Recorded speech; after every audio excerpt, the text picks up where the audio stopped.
Well, hey guys, welcome to our TWC YouTube channel. And in the middle of our staff meeting, we're just excited to have you as we do our hopefully 5 minute leadership lesson today. So last week we introduced this big idea of thinking steps, not programs.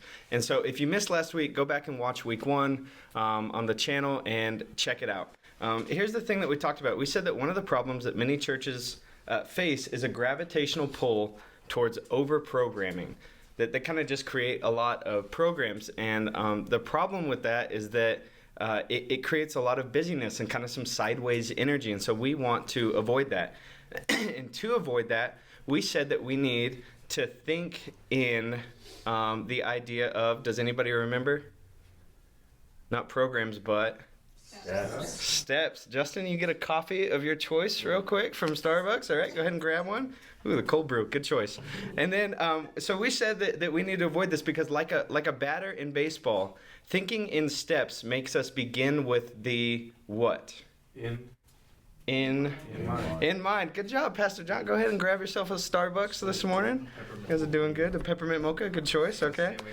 So we said that we want to begin with the end in mind. That we want to have a goal that we're going towards because that creates a lot of clarity and lets us know exactly where we want to get to. And then last week we ended with this question in mind. We said, how can I create an effective step? How can I as a person create an effective step for somebody? Because it's not enough to just have steps if they're not effective. We got to make sure that they work. We got to make sure that they're doing what we want them to do. And so how do we do that? And so a little illustration that Andy Stanley talks about when it comes to steps. If I had a green piece of paper on the floor up here right now, and it represented community groups in our church, okay? And we said, hey, here's a green piece of paper, and this is where we want people to get to. And 20 feet away was a blue piece of paper that represented our weekend service. Would Steve be able to step from that blue piece of paper 20 steps away to this green piece of paper in one step? Yes or no? No. Hey, why could Steve not make that step?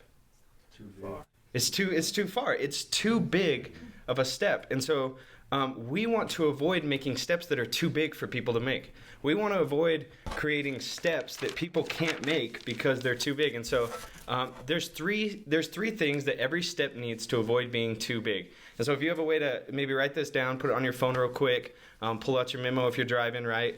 There's three things that every step needs to avoid being too big. Number one is every step should be easy. Every step should be easy. And that's just pretty self-explanatory. What's required in a step can't be too difficult for somebody to complete, right? And so what this means is don't be afraid to create extra steps in the systems. Don't be afraid to say, hey, that step looks a little too big. Let's create some ways for them to get from point A to point B, some little things in the middle to do that. Every step should be easy. And number two is every step should be obvious.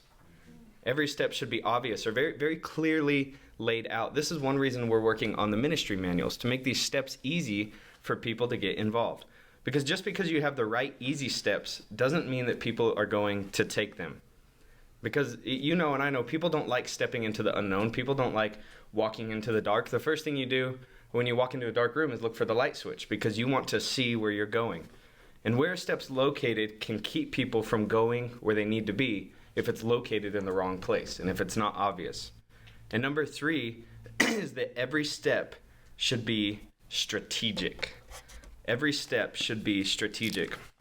There's a quote from the Cheshire Cat in Alice in Wonderland, and Alice is lost in Wonderland, and she asked the cat, "Would you tell me, please, which way I ought to go from here?"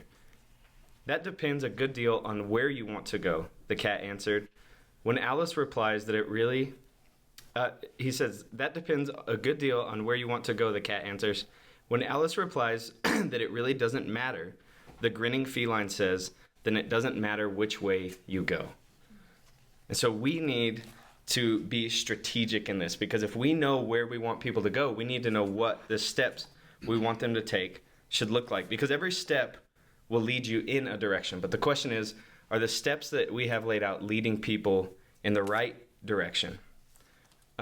There's so many advantages to this, and Just a few that are laid out is it encourages your teams to depend on each other. It discourages individuals from becoming territorial.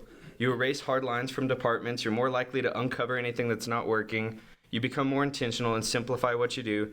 And you position leaders to constantly think in the big picture. And so my two questions for you is, number one, what is our destination for people? And we talked about that last week. It's our mission statement, right? It's to lead people into a what? Growing relationship with Jesus Christ. Good job, Bella. You get the last coffee right there. She was ready for that. And then here's what I want you to think about personally. Think of one of your friends that's maybe newer in the church or needs that next step. What is their next step? And how can you as a minister help get them there? Thanks for joining us on our YouTube channel. We'll see you guys back next week. Yeah.